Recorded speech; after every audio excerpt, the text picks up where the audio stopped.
So everybody needs to shut up back over there. All right, folks. Hey, good evening. It's 9 o'clock Central Standard Time, and almost time for this show to begin. So we've got a few minutes to burn before we actually go live over on Odyssey Radio. And so you can listen to this show here on the YouTube channel. You can watch it here, too. You can watch it over on Facebook on the Odyssey Radio Facebook page. And you can also go listen to it, just the audio only, at Spreaker. And you just go to Spreaker and you look up the Intrepid Radio program. And I think it's all down in the matter down below. And so we're just starting to, we've got this few minutes in the beginning where we just got a couple of minutes together before I launch the show for the night. And so 4 minutes and 25 seconds past the hour, we get rolling. And I want to thank you all for coming in tonight. And sorry about last night. We had some big tech problems, and we could not get them resolved prior to the showtime. As a matter of fact, we couldn't get them resolved until this morning. And that's because we live in a small town, and we are monopolized by one company for the internet here. But you go to another small town over there, different companies monopolizing them. And you go 12 miles that way, and you're in the Minneapolis-St. Paul outskirts, and you got a million different companies to choose from. Here we have one. And at 5 p.m., their pencils fall out of their hands, and they go home for the night. So I was able to get a hold of the 800 number for the toll-free number for help, but they couldn't do anything till 8 this morning when people were back in the office. So there you go. So that's why we couldn't be on last night. Something as simple as we had no internet connection. So I could have done it on my phone, but you know what? The phone is okay in a fix, but then I couldn't broadcast to the radio station. I couldn't broadcast to the other outlets. So we were kind of screwed for the night last night. And so welcome, everybody, as you're all piling in. And we got a couple of minutes left before we actually go live. I got to click the button over here that will feed us. Oh, and you know what I got to do? That reminds me, because I get feedback, audio feedback, I got to plug in my headset and use that. That's a new thing. Like that in the old days. And now I don't like wearing a headset at all if I don't have to. And it is 3 minutes and 12 seconds after. We've got a little over a minute before the launch. And so it's just us in the prelude, the quant here. I got to turn my computer to be able to actually get into the backside to plug in. There we go. And so now you shouldn't hear any echo at all. It's all into my headset. So let's get rolling here in a little less than a minute. And I'll go dark for a few seconds, and then you'll see the show intro, and we'll get it all rolling. So 3:57, 58, 59, 4 o'clock, or 9:04. So we got 20 seconds left thereabouts before we go dark. So I want to thank you all for being here. Get comfortable as we get ready to roll it out. And I think I should start this. I need to have a new file over here. And boom, I need to record over there as well. And so...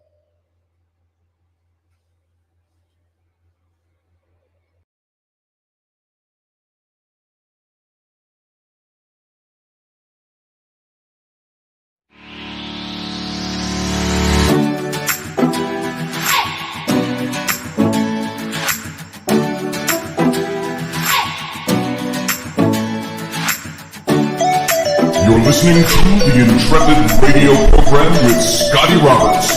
Intelligent Talk.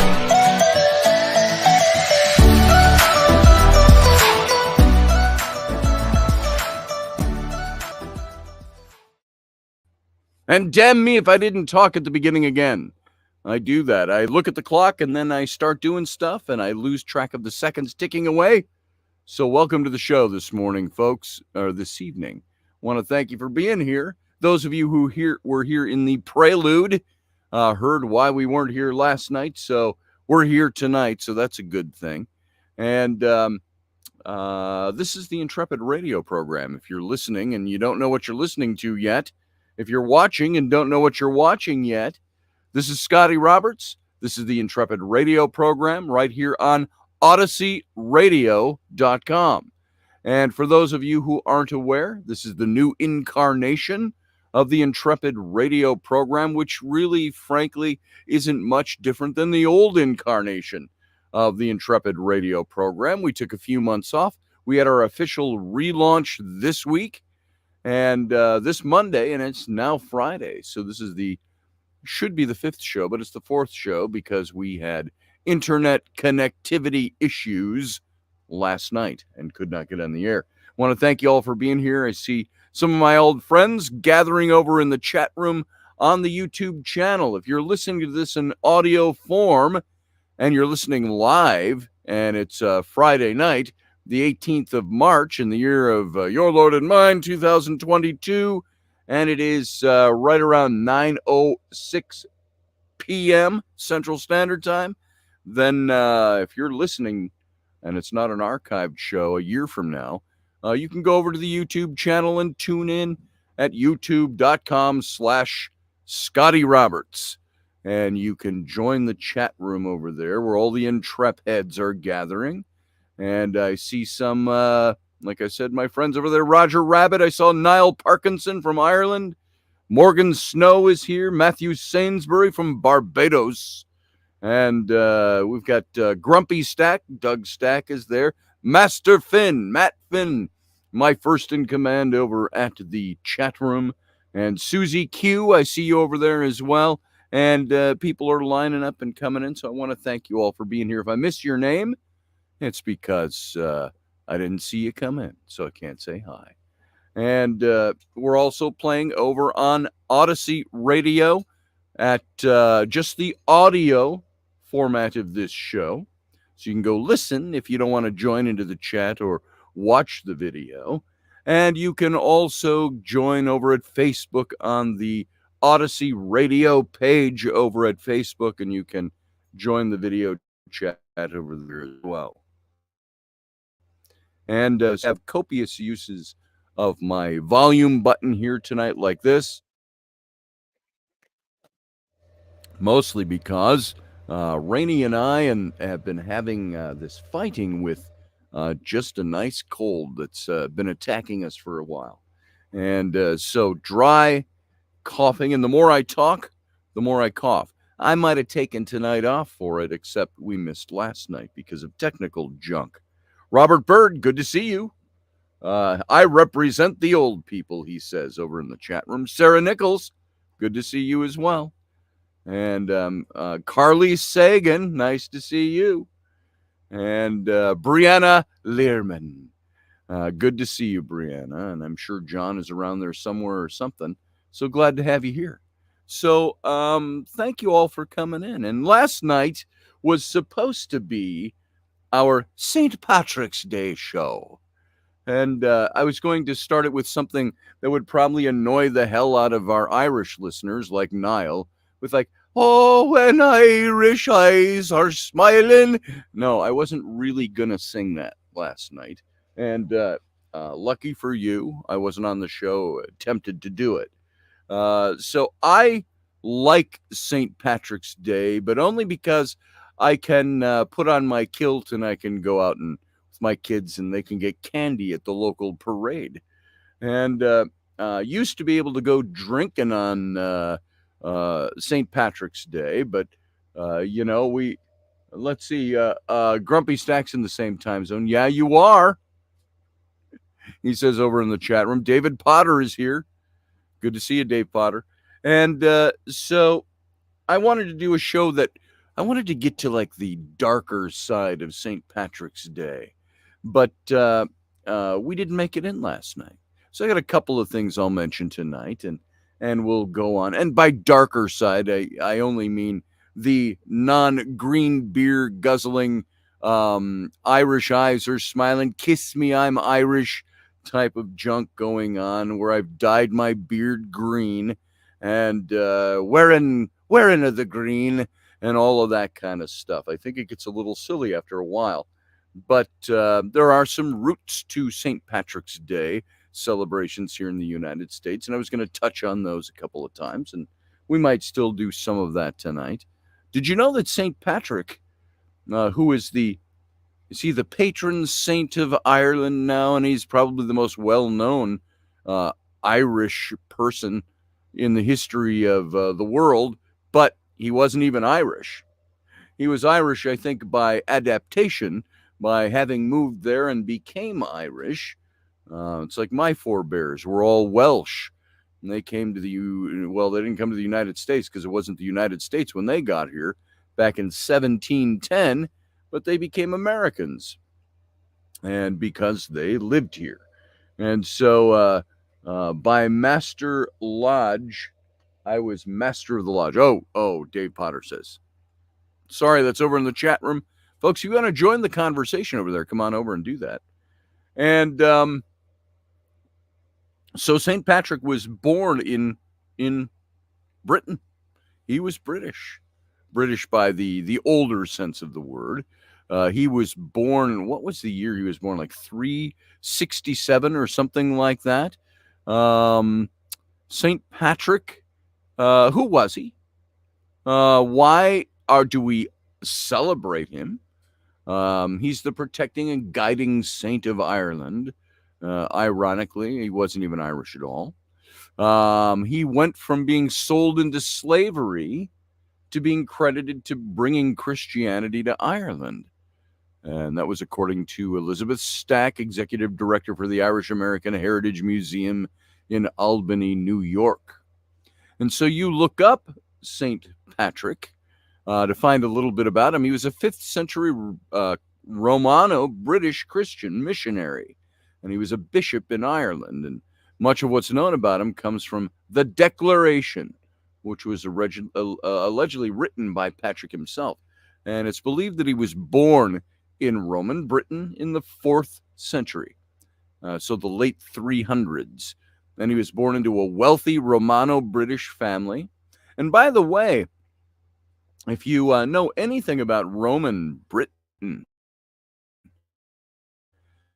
so Britain, there's some. You go to Great Britain, and you go all over the British Isles, and there are old Roman forts and old Roman ruins that you can find everywhere across. Especially across what is England and up into Scotland, and not so much. You got a bit of it over in Ireland as well, but. There's a show that I watch, and I've always loved watching, and it's not on anymore. It's with Tony Robinson.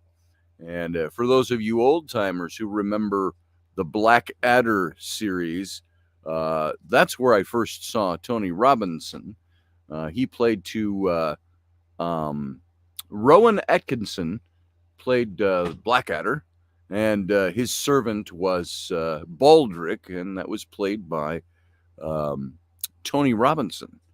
And but he went on the first time I saw it years ago. I saw this archaeology show with him, and I thought it was pretty cool. And it was archaeology in the British Isles, and he has done a lot of work. His team, that show, did a lot of work of uncovering Roman ruins and Roman archaeological sites in Great Britain. So if you want to see a good show, you can go to.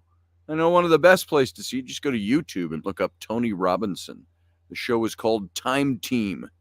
You can go over and see it. They ran for I think 17, 18 years. They did that show. And so there's a few hundred of those episodes. Time Team for 20 years, says Dave Potter. There it is. It's a great show. Hey, Sarah Yusuf. Good to see you. Yusuf. I hope I'm pronouncing your name right. I say it every time I see you. Paige. Good to see you, Paige Sewell. Glad you're in the chat room. Sui. I always say L because I think I'm looking at an L without my glasses. It's an I at the end. So glad to have you as well. So anyway, in talking about Saint Patrick. He was Romano-British, born in the 4th century, right near the end of the time of Roman influence in Great Britain.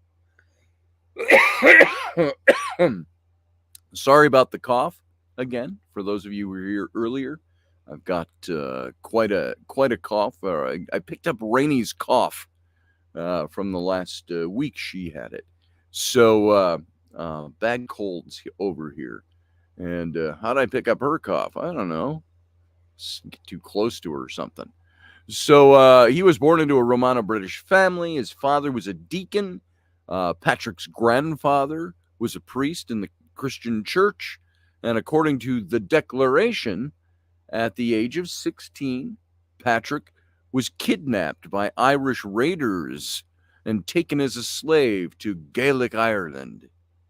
And so the Irish came over and kidnapped him.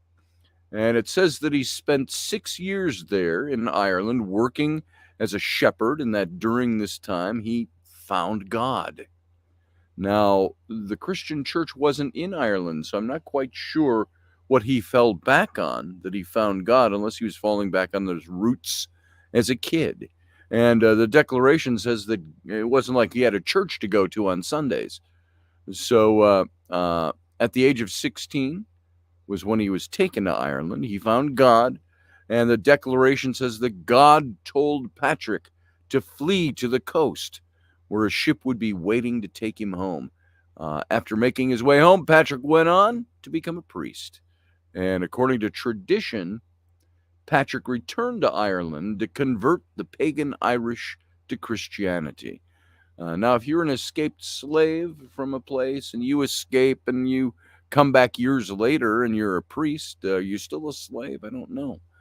But he apparently didn't seem to have that we know of much problem with that. The Declaration says that he spent many years evangelizing in the northern half of Ireland and converted thousands to Christianity. And Patrick's efforts were eventually turned into an allegory in which he drove the snakes out of Ireland. And despite the fact that there were no snakes in Ireland that are known to inhabit the region at all. And tradition holds that he died on March 17th and was buried in Downpatrick. And over the following centuries, many legends grew up around Patrick, and he became Ireland's foremost saint. Celebrations of that we really didn't see till the 1850s is when it really became a celebration here in the United States. And and when I was looking at this, and this will make an interesting study one of these other days, I was looking through the Wearing of the Green and all of that, and of course found many different references to that, and the Wearing of the Green, how it became a symbol for standing against British rule in Ireland and so on. And I'm giving you light on this now, but found some stuff about the Green Man, the famous Green Man face that you see on things. And I started doing studies of the Green Man, looking into that, researching for just this little topic on this show. And there's quite a study attached to that, I think, which will be very interesting for us in the near future. I might do something on the Green Man. And they think that he dated back only 150 to 200 years, but they're finding references of him quite early in pagan history, pagan Ireland, and so on, and in different forms. And we'll get into that. So David Potter said something about corned beef there. We took the kids to the St. Patrick's Day parade over here in New Richmond, Wisconsin. Just yesterday after school. It was 4 p.m, and I remember there was times I've been at this parade in New Richmond over the years where it's 80 degrees outside, and I was wearing my kilt. And yesterday it was a little cooler. We were in right around 50 degrees, but at least the sun was out and it was nice, and so the kids got to get candy and so on. There was no real celebration of St. Patrick, but Dave Potter mentioning in the chat room, cabbage, there was a big a farm that had come by with a big wagon and they were passing out, instead of candy, passing out heads of cabbage. And I said, I'll take a head of cabbage. So we brought 2 or 3 heads of cabbage. They were passing out potatoes as well. And so but I missed the potato wagon somewhere. I just got the cabbage. Brianna Learman says, the Gales. Where'd that go just now? Where are you? The Gales, which are also Celtic dominated what is now France and parts of Germany until the Romans. That's right. As a matter of fact, and I'm glad you brought that up. By the way, thank you, Leslie Holker, for that. I appreciate that. Super sticker in the chat room. Thank you. Brianna brings up the Gales. And as you know, my new book is coming out, The Sword in the Clay. And it's part of that book is about Julius Caesar's Gallic Wars, where he went in and was subjugating the Celts or the Gales of ancient France and parts of Germany. And so they came in. Thank you for it's it's your PowerPoint too. I remember that. I just saw that the other day, Brianna. Brianna and I worked on her PowerPoint last summer at some point, or spring or somewhere, and she came over and we did some stuff for her PowerPoint, and we covered some of that. So yeah, you're already into. You already know all that stuff. And so Ryan Gale is a Gale, a Gale of another sort. And Ryan, I've got to imagine that your name has something to do with your heritage over there in the chat room for those just listening. And so I want you to go over to our Kickstarter page. The reason I'm pumping this so hard is because if I don't, it's not going to get done. Ryan is part of this. If you see Ryan Gale over there, he's part of this effort as well. And we're working with our financier to start Manitou Free Traders Press. Here is, by the way, the short link. Thank you, Leslie, for putting that link up. I threw up, that's the same link I just put up. That's the short link. And you can go over to Kickstarter. There's a little less than 2 weeks left to meet our goal. And we have a goal. You might look at that and say, well, why are you trying to raise $20,000 for this book? Well, if we raised it to the penny, it would probably be more between 16 and 18,000 that we're looking for. But we rounded that up to 20 and said, if you want to come in and help support book and at the same time support Manitou Free Traders Press in creating more books like this, storybooks like this, books for kids, books for adults, you can take a look at this, and we would love to have you become part of that. Excuse my cough. And it's inexcusable, but there it is. And so The Sword in the Clay, my book, is about Will Bird. As you all know, who are regular listeners, you've heard this before, but I'm going to say it again. Will Bird was a World War I Canadian soldier with the 42nd Battalion, the Highlanders, Canadian Highlanders, and they later became the Black Watch, part of the Black Watch after the war. But when he was in the war, World War I, in 1917, after the bombing of Amiens, France, he found in the trenches, in the mud and the clay that had been churned up from the bombardment, found an old blackened sword, and corroded and blackened with age, and he puts it in his bag, takes it back home to Nova Scotia, and finds out that that sword is 2,000 years old. They date it, and they say it's a Roman gladius. And so he takes that sword home. They don't have any idea who it belonged to, other than that it's a Roman sword from, they said, more than likely the Gallic Wars, because of the date of the sword dated to. And of course, Julius Caesar was in what is now France. Amiens is roughly a place that was called Samara Breva at the time of Julius Caesar. That loosely translates to the place by the river with a bridge, the Somme River. So Somara Briva. And so this is why that sword would be there, but we don't know anything about the person who would have owned that sword. So I created a cast of characters, Roman characters, who fought in Caesar's armies during the Gallic Wars. And this is what the book is about, and it juxtaposes the two stories against each other, the true story of Will Byrd with a fictionalized account for the backstory. And it's real history, but it's fictionalized. So you're going to have a good time reading about some of the battles in the Gallic Wars, about Indudio Maras, who was the Gallic chieftain who raised an army of 60,000 Celts to fight against Julius Caesar and to oust him from Gaul. This is at the same time as, if you remember, Vercingetorix, who is one of the more famous Gallic chieftains. And right around these same few years, the Gallic Wars took place from about 59 to 50, thereabouts 51 BCE. And so St. Patrick, says Brianna, was not Irish. He was British, right? He was a Romano-Brit. And Irish raiders enslaved him as a child for 7 years, and he escaped, but later returned to help convert the Irish to Roman Catholicism. Thank you, Brianna. That's exactly who he was.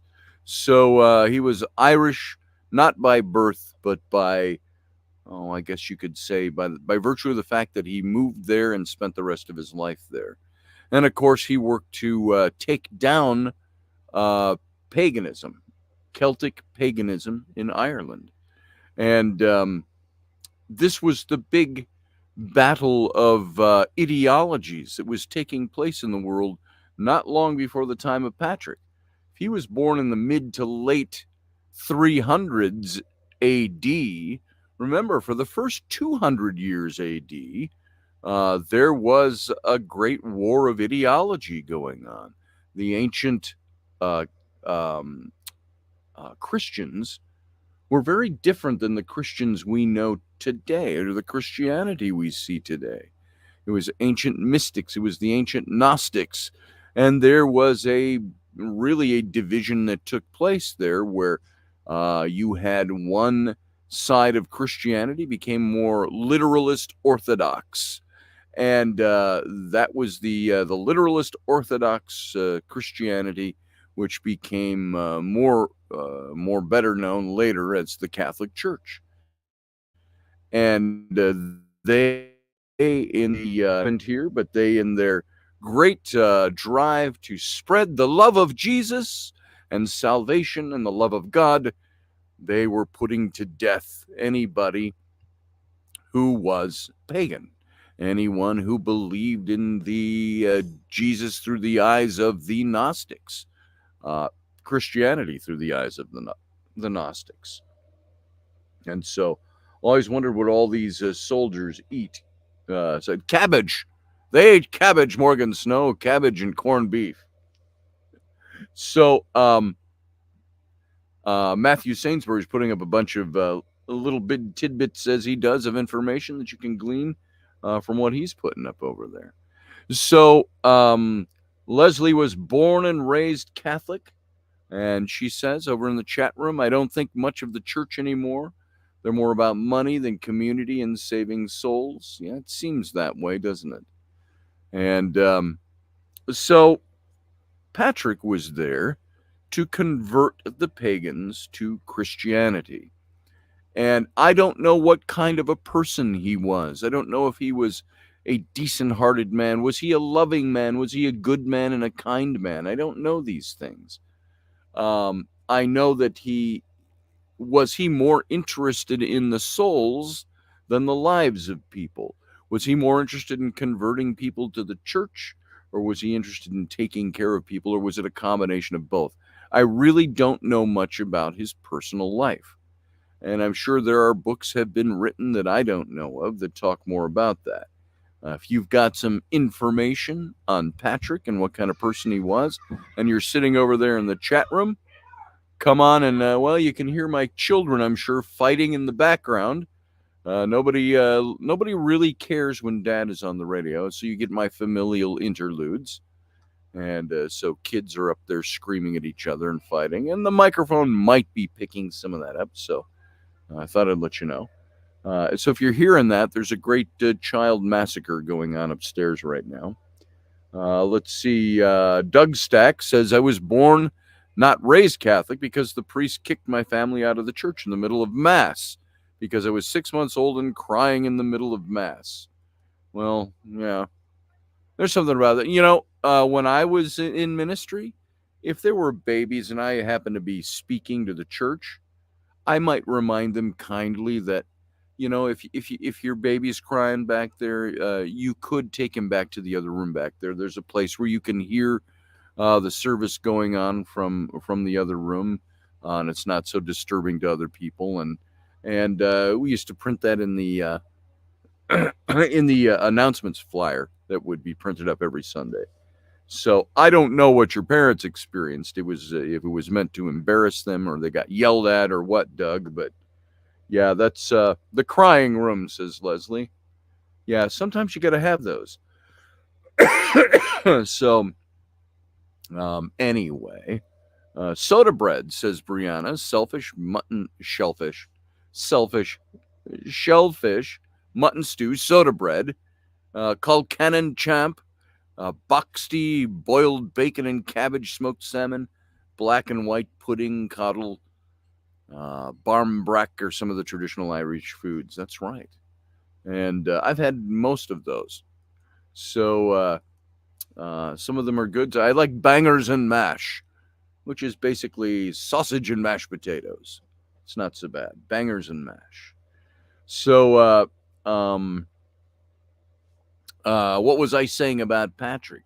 So we know little about the type of man he was, but in driving the paganism out of Ireland, was he part of the process that was adapting some paganism, pagan holidays, and so on to the church to make it more comfortable for those people to feel like they could come and join the church and become baptized into the white Christ?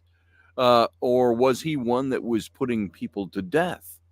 It says he drove the snakes out of Ireland, which you would have to think might be the ancient Celts, the ancient pagans, possibly even remnants of the Druidic culture that was the religious ruling class of pagan Ireland prior to the time of Julius Caesar. So it's an interesting study when you start looking into who this man really was. But then, of course, we ended up having a day to celebrate him, the wearing of the green and all of that. And there's always been now down through the years, this is where I would love to have Niall come on this show. We talked about this a long time ago, having Niall come in, and we were going to talk about the Troubles in Ireland, for which he is fairly well versed in his take on what went on over there over the years. And we know, of course, in more modern times, we know of Sinn Féin and the IRA, the Irish Republican Army, and so on, that we're all fighting against British rule in Ireland, which has little to do with St. Patrick, but has a lot to do with Irish independence. And so we saw a lot of that. We can find out a lot of that. You look at guys like Michael Collins, who was part of the Irish Republican Army in the teens and the 20s of the 20th century. And so you had all this conflict going on. Sinn Féin, they were the ones that would, they would blow up taverns. They would blow up public hotels and places where people would gather to get the British out of Ireland. And so they resorted to terrorist tactics. And then came, and I remember I kind of, in a veiled way, supported that and thought, well, that's a good thing, until you started thinking, well, this is terrorism. They're killing innocent people. This is the thing we condemn when we would see ISIS do the same thing, or the Irish, or the Islamic culture. I can't think of the word off the top of my head. The Muslim Brotherhood would do things like this, and we would be against it. But of course, the Irish were doing some of the same things. At least the Irish that were parts of these groups that were fighting British rule, and there's still some of that to this day that's going on. And so in the 60s, the 1960s, you saw in the 70s an awful lot of this type of fighting that was still going on in Northern Ireland. And I had a song that I called up here. I was just going to recite this to you. I've told you about this song before. We played it in past shows, and it's by Stan Rogers. And Stan Rogers is a Canadian, was a Canadian in the 70s and 80s that wrote, he only had, I think, 4 albums out, and then several other albums posthumously after he died. And he was a maritime folk singer from the east of Canada. And he was prolific in the way he wrote. He was very profound with the lyrics that he would come up with. And he was, I think, more celebrated after his death than he knew during his life. And even today, some of his songs, and I've recited many of his songs, even sung and played some of his songs on this show before. He had great songs, like Barrett's Privateers. He had some of you, if Ryan's still there, Ryan knows probably a lot of Stan Rogers songs, and songs like what are some of the other ones I'm thinking of? Northwest Passage. That was almost taken on as a new anthem for Canada at one point, Northwest Passage. And so go look up Stan Rogers on YouTube and listen to some of his music. Listen to Northwest Passage. The song I like, that 45 Years From Now. I posted some others of his on my social media. Songs like that. The Idiot is one of his songs. And so he's got this whole list of songs that I think you'd probably really enjoy. Lockkeeper was one of his latter songs. And where he talks about a man tending the lock in Canada, I think probably on the Seaway, that says, well met again. He says, well met again, lockkeeper. I'm laden even deeper than the time before. Oriental oils and tea brought down from Singapore. Lock to cycle, I say. My wife has just given me a son. A son, you say, is that all that you've done? And then the sea captain from the boat, he sings, she wears bougainvillea blossoms. You pluck 'em from her hair and toss them in the tide. Sweep her in your arms and carry her inside. A sigh breaks on your shoulder. Her moonlit eyes grow bolder, wiser through her tears. And the lockkeeper responds, how could you stand to leave her for a year? And then the sea captain sings, then come with me, he cries, to where the Southern Cross lies high above your shoulder. Come with me, he cries, each day you tend this lock, you're one day older, and your blood grows colder. And the lockkeeper sings back, but that anchor chain's a fetter, and with it you are tethered to the foam, and I wouldn't trade my whole life for 1 hour of home. And this song goes on. This is the kind of, I was struck by that song. That's one of Stan Rogers' final songs that he had written. And speaking about having, the personal lives of these people. And there's one he's got here, and I never do it justice. I don't have the instruments playing or orchestration, but he sang his song about the Irish conflicts.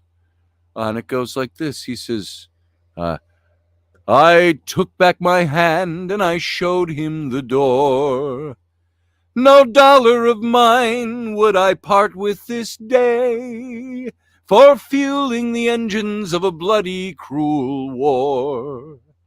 In my forefathers' home far away, who fled the first famine, wearing all that they owned, were called navigators, all ragged and torn, and built the Grand Trunk here and found a new home wherever their children were born. My wife's making faces at me, trying to get me to break. Now their sons have no politics, none can recall allegiance from long generations before. Oh, this or that name can't matter at all, or be cause enough for to war. And meanwhile my babies are safe in their home, unlike their pale cousins who shiver and cry, while kneecappers nail their poor dads to the floor and teach them to hate and to die.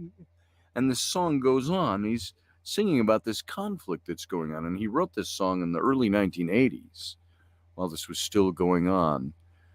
And he says, it's those cruel beggars who spurn the fair coin, the peace for their kids they could take at their will.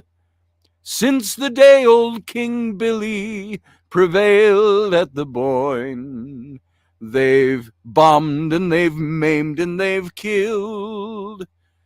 Now they cry out for money and wail at the door. But home rule or republic, 'tis all of its shame, and a curse for us here who want nothing of war. We're kindred in nothing but name. All rights and all wrongs have long since blown away, for causes are ashes where children lie slain. Yet the damned UDL and the cruel IRA will tomorrow go murdering again. But no penny of mine will I add to the fray. Remember the Boyne, they will cry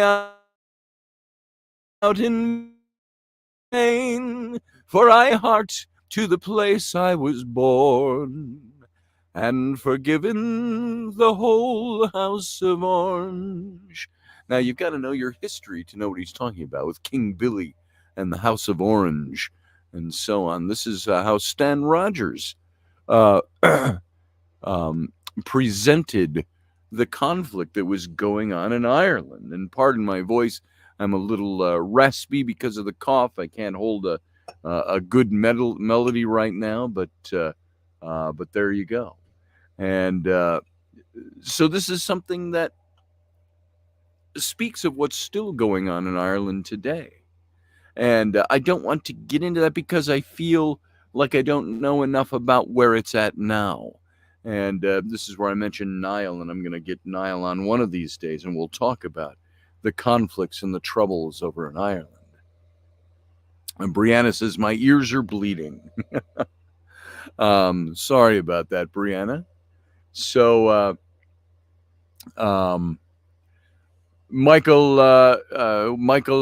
Yehudi comes from Clan Ofinachta, if I'm pronouncing that right. So good to have you here, Mike Yehudi, over there in the chat room. And so that's really my St. Patrick light, my Ireland light for a show like this. We could make it laden and heavy and really get into a lot of dark corners, but I didn't want to do that tonight. I wanted to present some things that I was thinking about yesterday when we couldn't broadcast. And Molly Malone, says Leslie Holker. Yeah, I sing that one to my kids.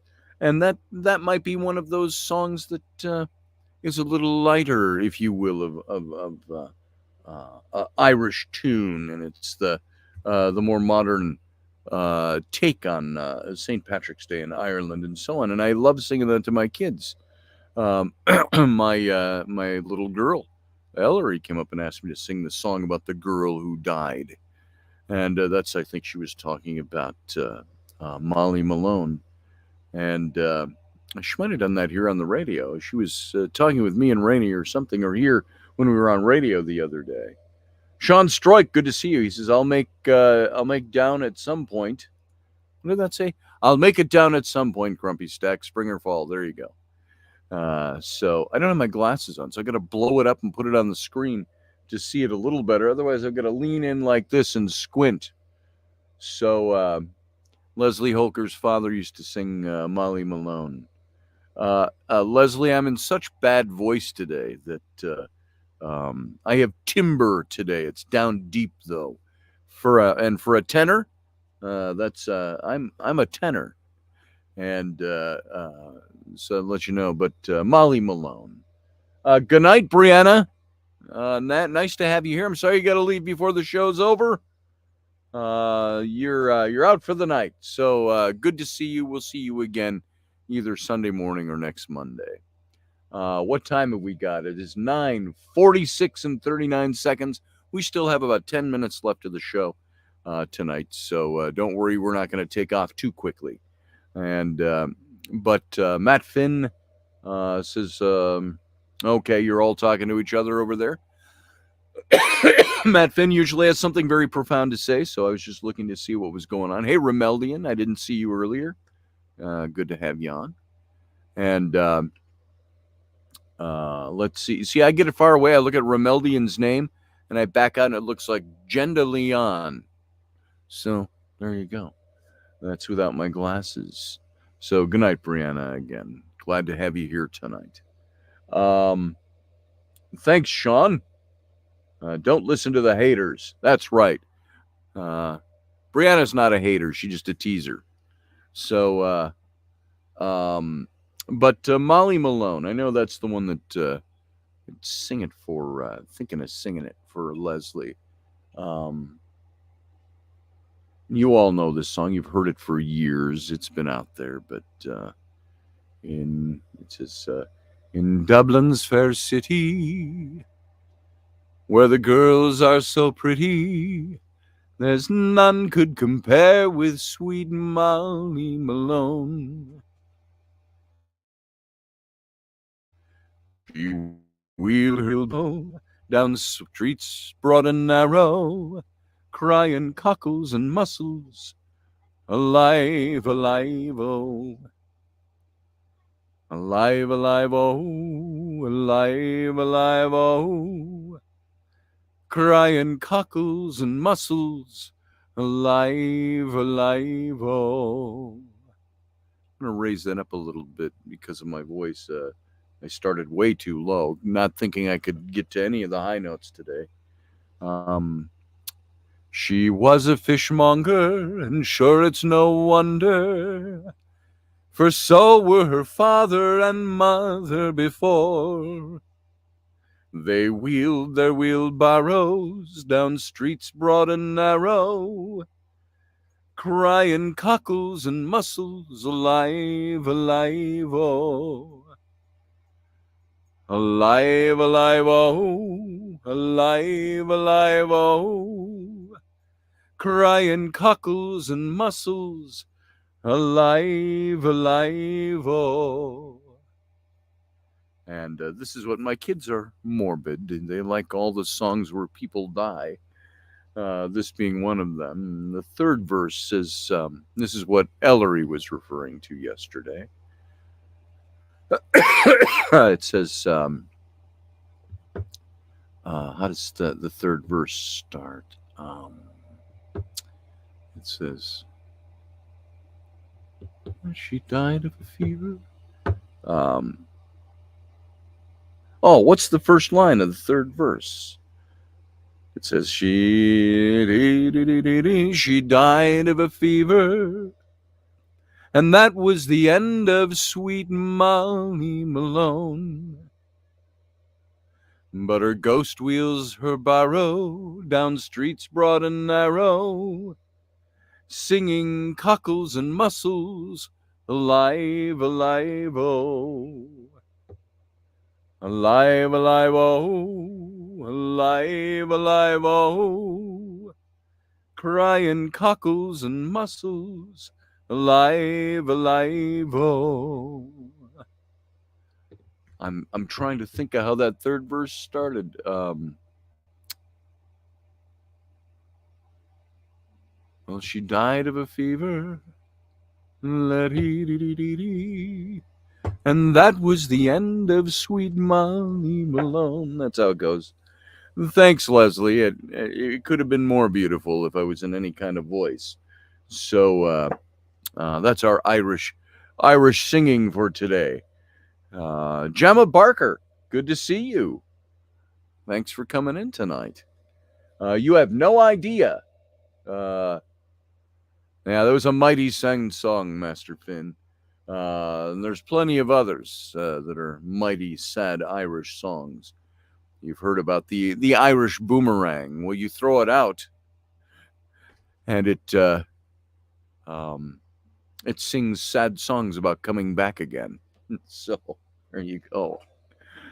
So yeah, there's some good Irish songs out there. We'll have an Irish singing night. I was going to have a surprise last night. I had talked to my son Sam. We were going to have him come and do a reprise of last year's St. Patrick's Day. If you remember that night, we were in the makeshift studio in Louisiana, and we drank several different several different Glenmorangie single malt Highland scotches that night. But he actually couldn't make it at the last minute, which worked out fine because I couldn't have him on. But we'll do a reprise of that show from a year ago soon. And Niall is here. So it means slanche. I've never pronounced Amael. It means superficially hello, safe home. But what it actually means is may you gather, may the gather you home. So Niall, good to have you again. I'm glad you made it in again for the night. And Niall, you and I will have to talk. I would love to have you on to do a whole show on some of the troubles out there in Ireland and some of the history of it and what you know of it. More that is a lot less superficial than somebody in my position might know.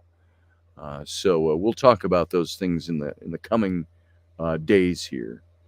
And folks, we've only got a few minutes left of tonight's show. We got exactly 3 minutes left, and hopefully we can go out on time because we didn't come in on time tonight. And every now and then we since we started the relaunch of this, and I've got a few more buttons to push and minutes on the clock to watch, even seconds on the clock. Trying to get it down to a certain. All I need now is a producer, somebody to produce me and engineer it that whispers in my ear, it's time. You got 10 seconds, and things like that. So. Iowa X, good to see you. Gaelic is impossible. I tried to take it once, learn it once. I had, and you know what I found out, which I didn't know at the time? There's Irish Gaelic, Welsh Gaelic, Scottish Gaelic. For all I know, there's another kind of Gaelic. The Irish will tell you that Gaelic is Irish, and the rest are Scottish and Welsh, and so on and so forth. But they're all fairly similar. Gemma Barker, green for Ireland is more fitting than blue anyway. Well, there's that. I believe you, Gemma. So, Gemma, and I can't remember how to say your name. If it's Gemma or Gemma. It's been that long since I've seen you, by the way. So welcome to the show tonight. And we're just about wrapping it up. We've just got a minute or so left tonight. And I want to thank all of you for coming in here. I'd like to encourage you all to go over to the Kickstarter page and see The Sword in the Clay. That's my new book.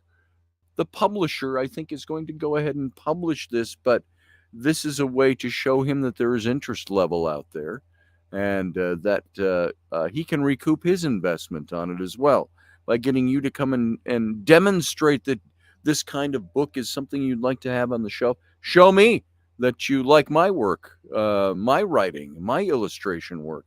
Go avail yourself of the book and look at all the different rewards that are out there that you can get in the different levels. And we're asking you to put some into that if you like this kind of work and you want to see Manitou Free Traders Press go on and do this type of work. There's the Kickstarter. We got about 2 weeks left, a little less. And the link has been posted there. Leslie put in the long link over there. You can copy that.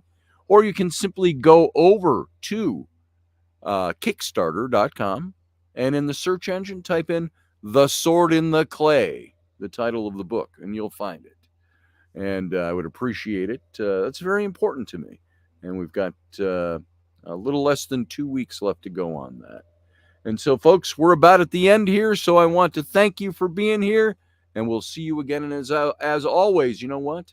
Live long and prosper.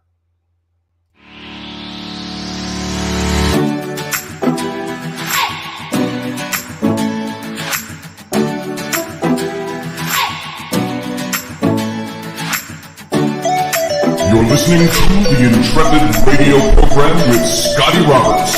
Intelligent Talk.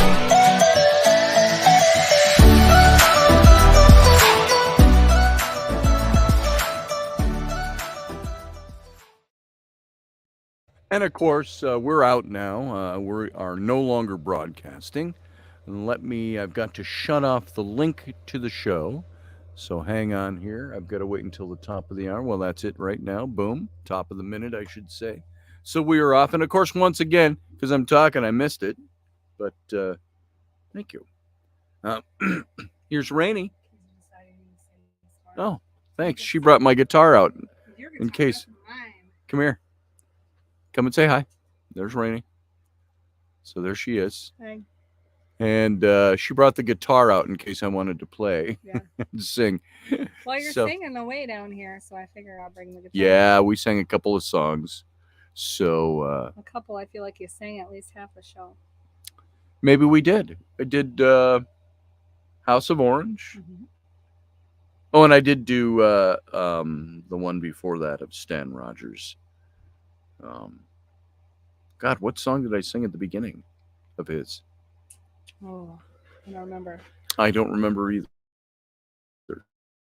Did the Fishmonger? That's the last one we did, yeah.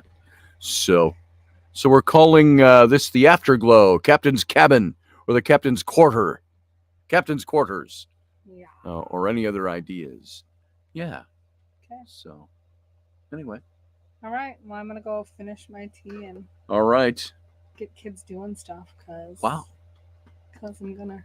Wow. That's great. Okay. Your buttocks is hard. Bye, everybody. That's because I'm squeezing it. You're squeezing it.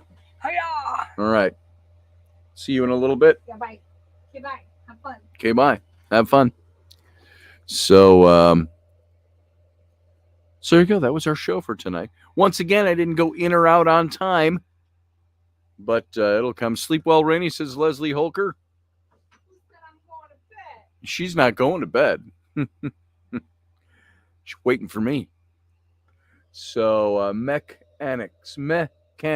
Good to see you. I remember you from former days. We don't see much of you. Welcome, mechanics. And Paige, good to have you. Captain's Cove. The Captain's Cove. I don't even know if this is in tune. I'm just curious. Because I'm sure you all want to hear it. But let's see. I'm going to unplug my headset because I don't like having that in the way. And I'm just curious to know if this is even tuned up. I haven't picked up this guitar in probably 6 months. So let's see what we got. If it's in tune.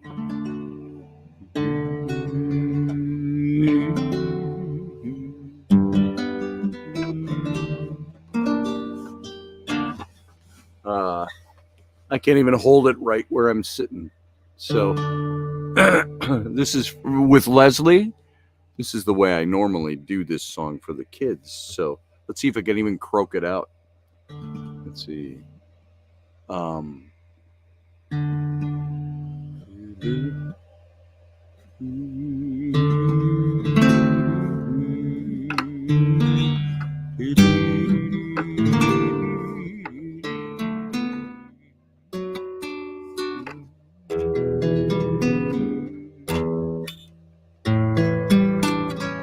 I'm trying to think of how the song even starts now. This is the way my mind's working today. My mind's tired. So Molly Malone starts with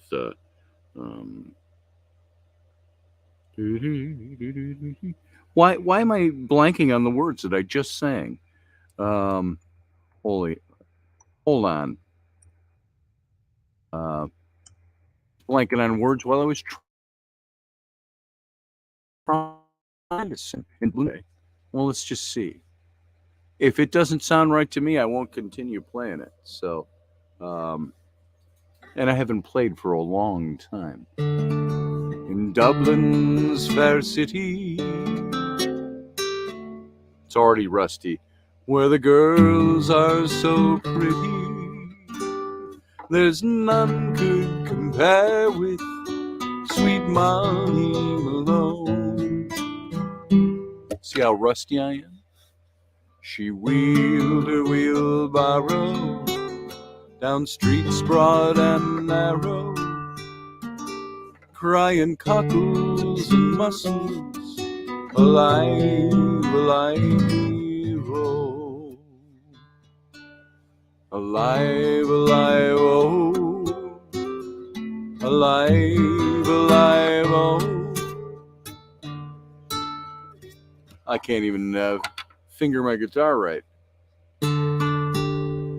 Crying cockles and mussels, alive, alive, oh. Well, she died of a fever, and no one could save her, and that was the end of sweet Molly Malone. But her ghost wheels her barrow down streets broad and narrow, crying cockles and mussels, alive, alive, oh. Alive, alive, oh. Alive, alive, oh. Crying cockles and mussels, alive, alive, oh. There you go. That's all I'm doing on guitar because it's rusty. It's bad. I haven't picked it up in months, and I don't want to be that guy. So, which I've already become. Niall says, I meant to say, may the dead gather you home. That's it. That's what Slanchi Amhail literally means. I don't know how to pronounce Amhail, and I want to say it that way because it looks that way, but I'm sure that's not how it's pronounced. Steve Clark, good to see you here. Glad you made it in, brother. Barbie D, nice to see you. For all of you, there's a whole group of you Intrepids that come in like at the end of the show. And I'm not sure if I've got the dates wrong or the times wrong, but we start at 9 p.m. Central Standard, just in case you thought we're starting at 10 p.m. Central Standard. So it's 11 p.m. out on the East Coast now. So just so you know, maybe you're all just late at the same time. I don't know. So it could be that there's a misunderstanding as to when the show starts, or you just got other things going on. So I just thought I'd let you know. So Barbara D said, Scotty, I'm glad I did miss that. Did not. I'm gonna put my glasses on, of course, now that I'm not doing the show here. I got these. These are my professional readers. This is for when I draw and paint and so on. I don't have the the non-glare on these. This is just for sitting here at my desk and illustrating. Because I find that when I'm illustrating, even I can sit there and I got to put my head back sometimes, or really look and I get really close. So I use these. They're bifocals for reading and illustrating and seeing my computer screen. And so the old crowd gather at this time. There it is, Niall. The old crowd gather at this time when the show's over. There it is. And so I'm glad everybody's coming in. I'm glad that you're here. And nothing changes, right? That's right, Matt Finn. My eyes look so big. Yeah. Look at those. That's how you see through these. Boom. So I got my regular glasses. These are great for, watching TV or driving or something like that. But the bifocals are great too, but I have to look at that. I don't want to do that. So I had these specially made. So the top are like my bifocals. Then I've got an even sharper bifocal for the bottom for doing the tight detail work when I'm painting. So, and illustrating. I guess it's all just part and parcel of growing older. And not elderly by any means yet. And Matt Finn says, I think you should just go with the glasses, brother. Yeah, thank you. Thank you, Matt Finn. I'm not a big fan of wearing my glasses all the time. I'd have to get some nicer ones, I think, if I was going to do radio with my glasses all the time. But I can, at least with the other ones, I can still read over there, I think. Let's see. Now, the top portions are for driving, long distance away. Like Rainey over there, 20 feet away. She's now in full focus over there. So. Can you read this? Yes, I can. Read my bread. Yeah. Read your what? Let's read my bread. So, I've got a nice rejoinder to Rainey's story about my eating her bun the other night, which was by total accident. And I did not realize it was specific for her. And she ate it. But after all the hullabaloo about my eating her bun, she went out and bought some new ones that were the right kind yesterday, the same brand of the last one that I ate. And she got sick to her stomach from it. Oh, she got indigestion. That's what she gets for getting on my ass for eating her bun. Oh, that's what you get for not saying you were sorry for getting on my ass the way you did? That's what I get for eating crap food. Yeah, uh-huh. That's what she gets for eating crap food, she said. We did move on, Matt Finn. I just thought there was a great moral to this story. Rainey says, shut up, Matt Finn. So we had moved on. I just thought it was an appropriate moral to the story, a rejoinder, a whatever you might call it, that she got indigestion when she ate it. So there you go. Don't relight the fire, Captain, says Matt Finn. Yeah, exactly. It's all in good fun.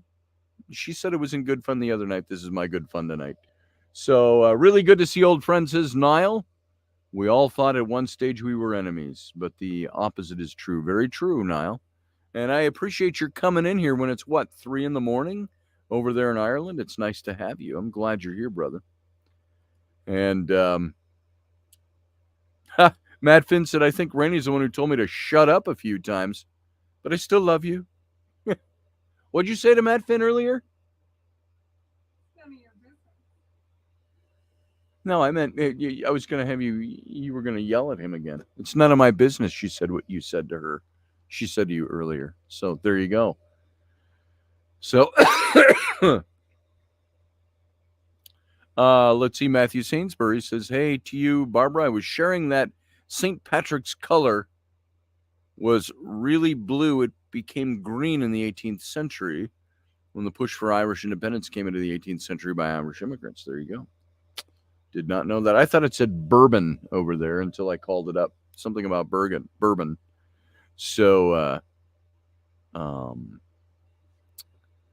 yeah. Anyway, so one of these days, by the way, I will get my intros and exits right on time. I just don't. I don't like to leave that. Where I look at the clock and I go, okay, we got 12 seconds left and we have to be out. So let's watch that clock and let me hit that boom now.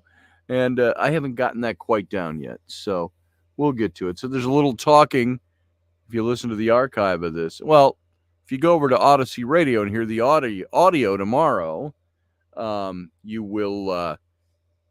Oh, and by the way, this is still recording over there. I got to turn off the recording. Stop. That's for the audio version that we'll go over on. Let's just make sure it actually worked. Let's see. Over there as well. There it is. Record over there as well. Boom. Of ideologies. It was taken as Bougainvillea. Oh yeah, I was singing. Oh yeah, it was Lockkeeper that I was singing earlier. There you go. Boom. That's over. Okay, so I got to edit that up for tomorrow. And but it fits the time. I just got to edit it for the show tomorrow, and put in the bumps because it only recorded the vocals off of the microphone. So you can come back and hear the show tomorrow, and it plays a couple of times tomorrow on Odyssey Radio, somewhere in the loop there, the audio version only. And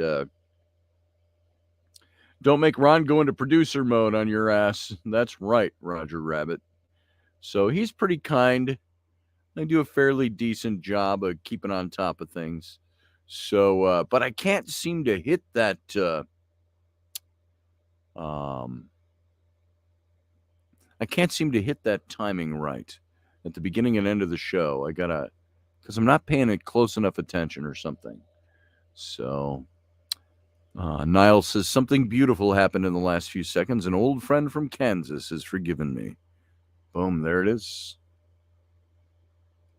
That's good stuff. So, I like that. I like that about you people on this show that come and listen. The Intrepid family. Those of you come in here and join this chat room. And thanks. I appreciate you all. I appreciate what you do here. So, I don't know that I have much gas left today. Maybe if Rainey came over, we could talk a little bit about some stuff. What's on your mind, Rainey, before we go out? Going to bed? Now you just settle down. I'll be done in a minute. Don't make me chuck jelly. Oh, jelly. You got jelly? Well, I chucked jelly at one earlier. Oh, did you? Why? Why did you flip? He's chasing his sister down the stairs, and I yelled, "Stop!" Oh, was that the crying and screaming in the middle of the radio show that I heard? Yeah.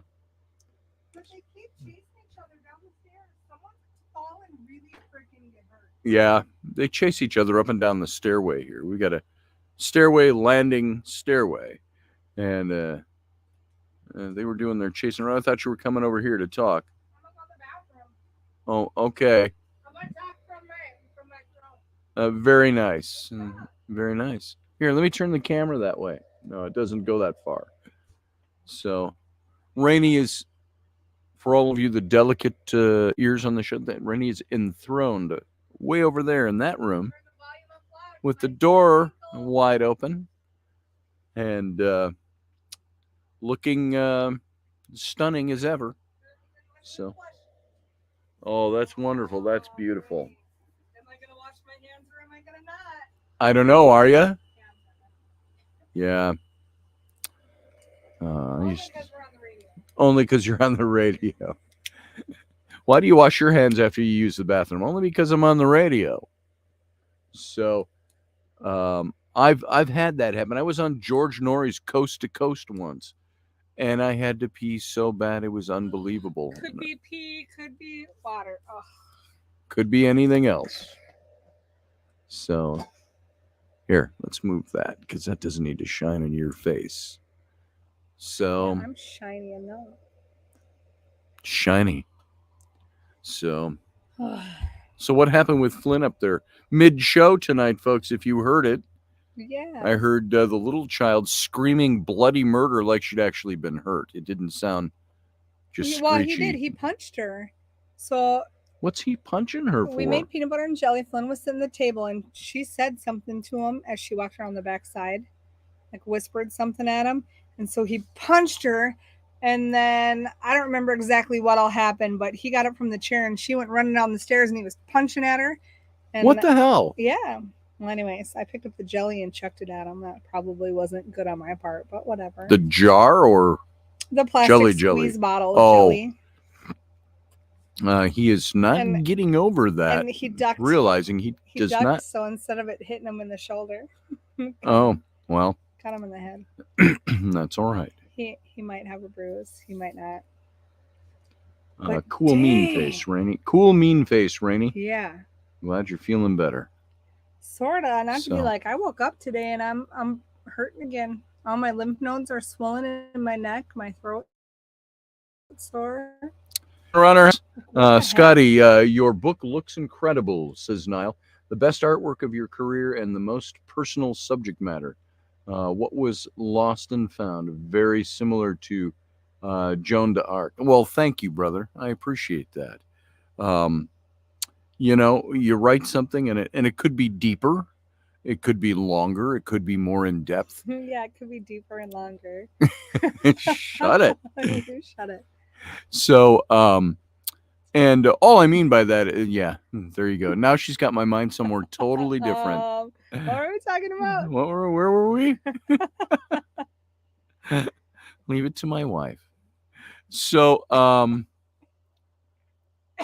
a story like that, there's so much more meat on the bones to it, but it's an 8,000 word book.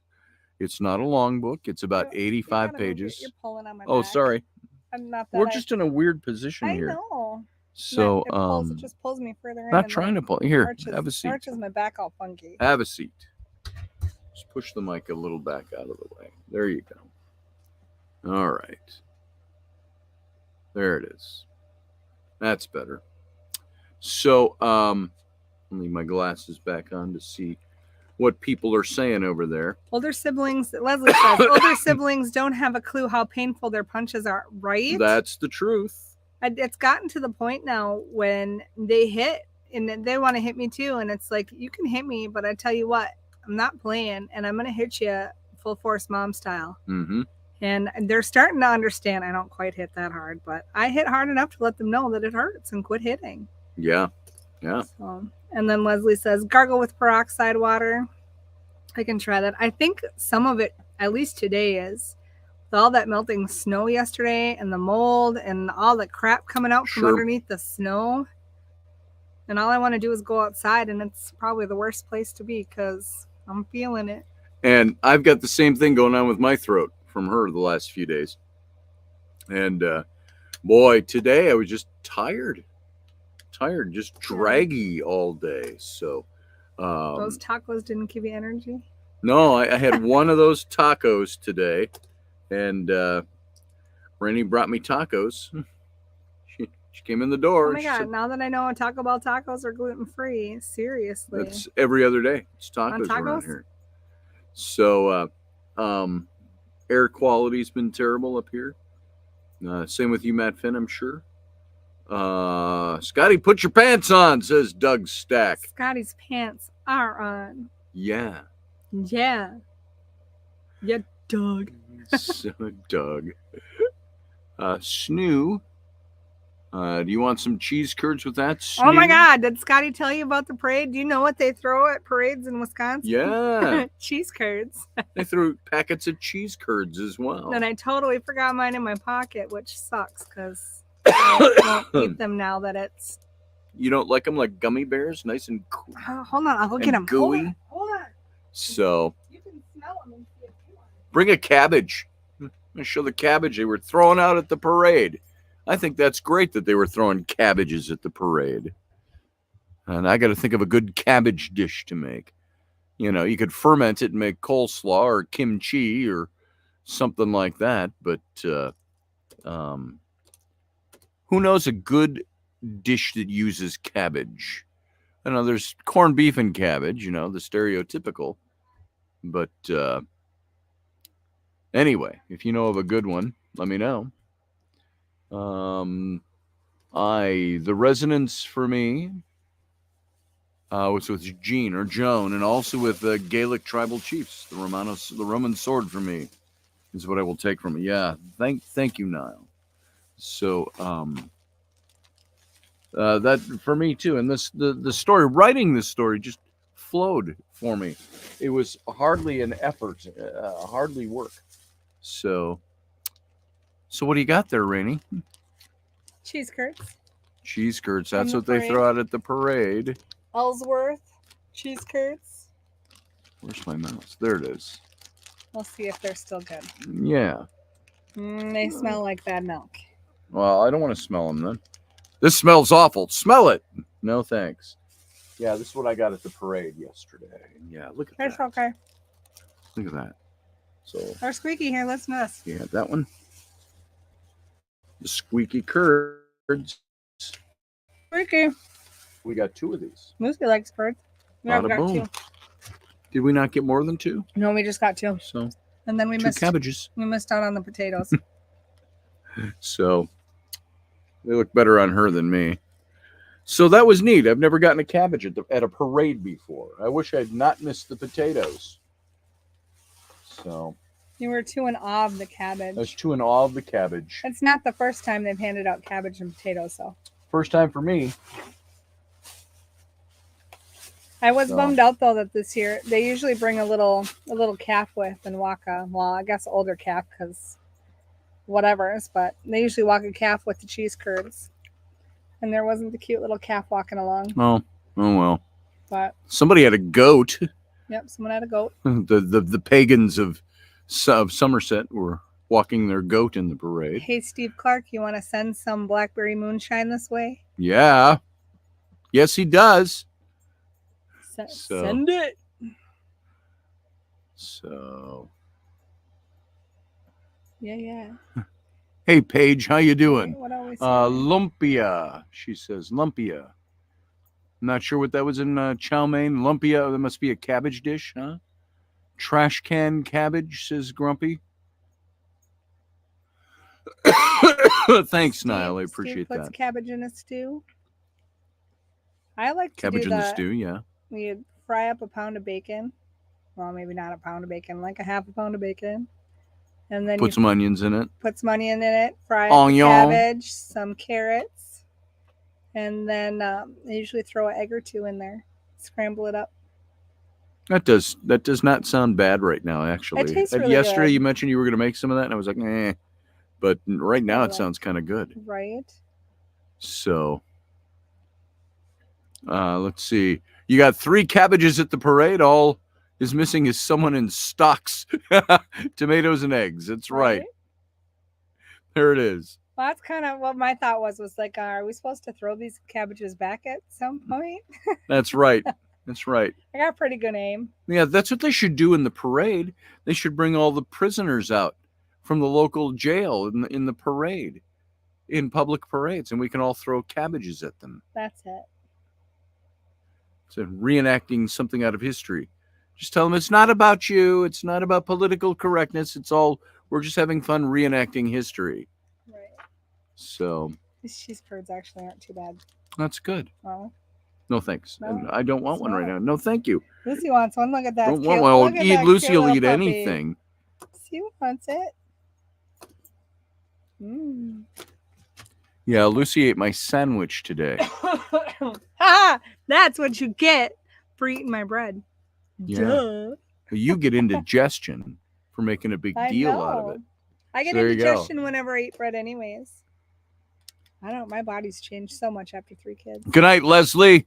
Yeah, good night, Leslie. All you amazing Intrepids, she says, love you bunches and bunches. Thank you, Leslie. And